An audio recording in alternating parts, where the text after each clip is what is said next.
I think my view is more or less the same as everyone's view. You know, the president presented us with a stabilization narrative.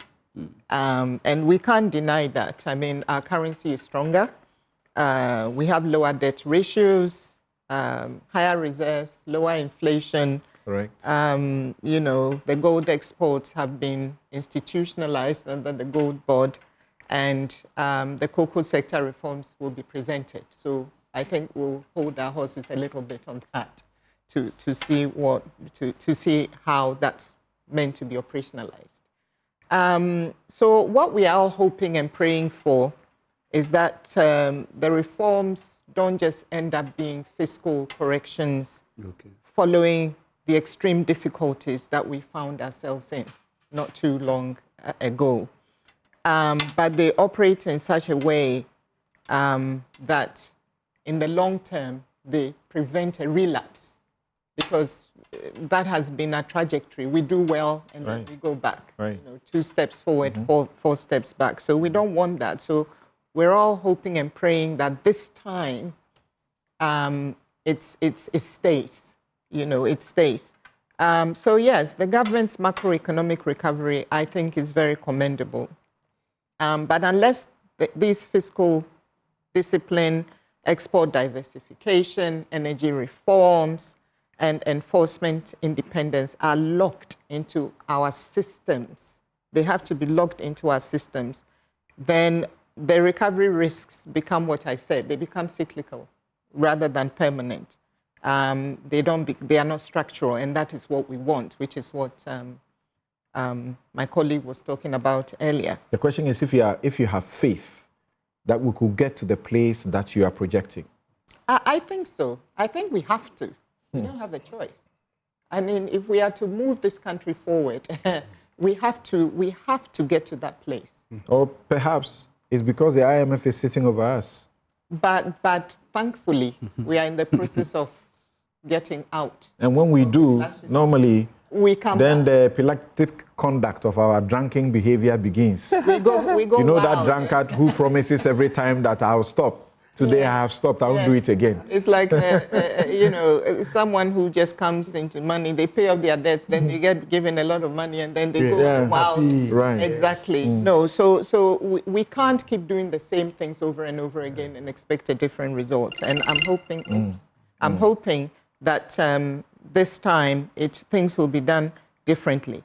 But then this stability that we can all see and which we have to acknowledge has to translate into money in our pockets, lower cost of living for the ordinary Ghanaian, for all of us, increased real wages, sustained SME growth, because SME in any country, they drive the economy, and reduce youth exclusion, because I know that the employment figures, according to the Ghana Statistical Service, between Q1 and Q3 last year went up by 1 million, and that's great. But it's a question of when you look at the other side of the coin and the 1.95 million youth who are not in employment training or whatever, then it means that 1/5 of our youth are actually excluded. They don't have the skill, nothing. Yes, and they are excluded. Totally that tells you the importance of the free SHS, right? Yes. So, so we have to look at that. And the jobs that are being created, are they formal jobs? Are they informal? Are they seasonal? Are they permanent? You know, private sector, public sector?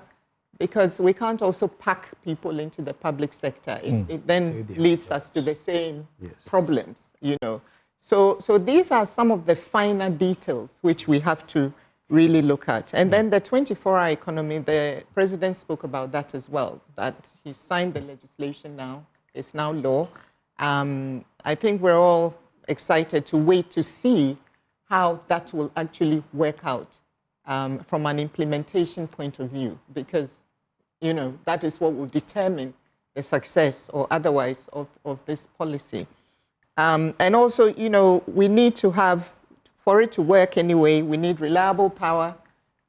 We need to make sure our security services are on point. You mean cheap and reliable power? Cheap and reliable power.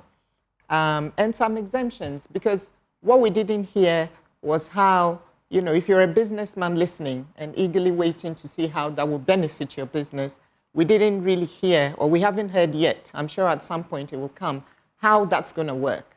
Import duties, tax exemptions. Are you going to have lower electricity tariffs? Repeating what Afenyoman King said a while ago on this show, but the project comes, and the president mentions capital investment in equipment and so on, that will come with an exemption on tax, like yes. It was done for the 1D, 1F. Yes, so that's what I'm saying. What form will it take? Tax exemptions, great. Businesses need, I mean, look, you need to empower businesses to move, because we all use the sentence loosely that, you know, the private sector must be the engine of growth. I mean, we can say that in our sleep. But that statement is actually a very profound statement when you unpack it, because a lot has to go into making that happen. The man you advised when he was in power, he popularized it. The private sector is the engine of growth. And he actually achieved that, in my view. He achieved that.